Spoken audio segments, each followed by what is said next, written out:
covering news where you live. This is 5 News. Well, thank you for joining us here for the latest news and weather where you live. I'm Joe Ellison. And I'm Tiffany Lee. Realtors in Northwest Arkansas are facing a major problem after last week's storms. Damaged homes are having to be taken off the market. Local groups say they're facing lots of homes with severe repairs or even completely destroyed homes. They say we'll see lots of transactions get terminated and or closings postponed. It's also no secret that Northwest Arkansas is growing. One realtor says that this could make for fewer options on the market.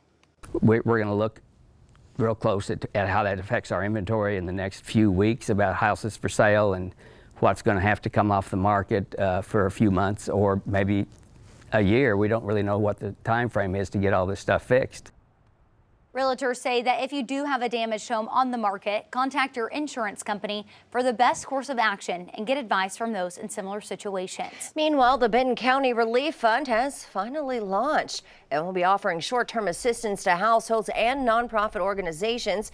This fund was administered by the Accelerate Foundation, who also helped distribute rental assistance funding during the COVID-19 pandemic. The goal is to speed up the process and help those in need while complementing other relief funding from agencies like the Red Cross and FEMA. They make less than the median income coming in within Northwest Arkansas. They're going to struggle more. It's harder for them to have as much emergency money set aside, et cetera. So depending on family size, that's about $125,000. We said, okay, then we're going to go with that number as far as what we're looking at. Well, if you'd like to apply for individual assistance, you can find the application on their website, theharknwa.com. And the Fayetteville City Council has decided against a proposal to spend any money towards solving the housing issue in the city. Some members said moving funds to the housing crisis might take away from other departments. Despite this proposal, though, not passing, members still hope the city can move forward to address the affordable housing issue. All right, we're going to get to more news for you in just a minute. But first, let's go ahead and check in with Zach for a look at today's forecast. All right, we got a warm Thursday here. Can't roll out a stray shower as a front comes in from Missouri, but overall we're expecting a lot of sunshine and warm temperatures, mid to upper 80s for Northwest Arkansas. A little warmer in the River Valley. That front getting in a little bit later in the day. Not only will we be in the lower 90s, but there'll likely be even a little bit muggier air squeezed out ahead of that front. And that'll make it feel more like the mid to upper 90s. So a steamy day.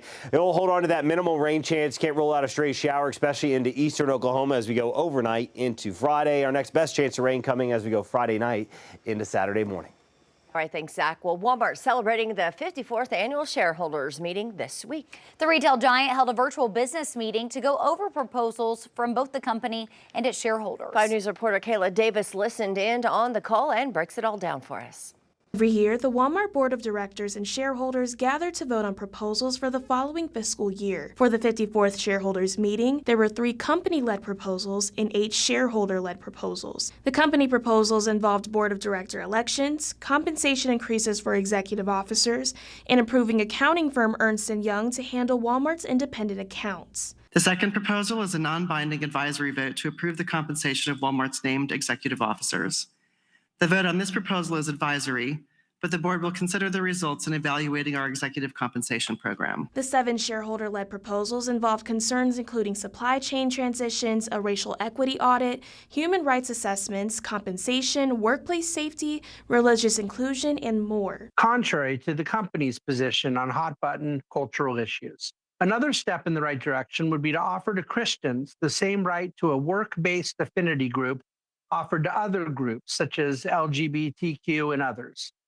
Walmart offers an interfaith group, but that is not the gold standard for religious diversity at work. A proposal that was not listed by number came from shareholder Jurgen Harmsey. It calls for limitations on political contributions by Walmart to those involved in the January 6 attack on the U.S. Capitol, with the proposal specifically calling out former President Donald Trump. The scope is limited to actual criminals who should have been banned under the 14th Amendment. Doing so is bad for Walmart's image, and if we're not supporting them, then we should make it clear by passing my resolution. The meeting concluded with a Q&A from shareholders regarding more concerns on political issues and the company. Has the war in Ukraine or Gaza had any material effect on our company? The answer is no, that it hasn't. We did experience some minor supply chain issues, but they're being managed effectively. At the end of the meeting, Walmart announced the preliminary results of the vote, with all board member nominees elected, all company proposals approved. However, all 8 shareholder proposals were voted down.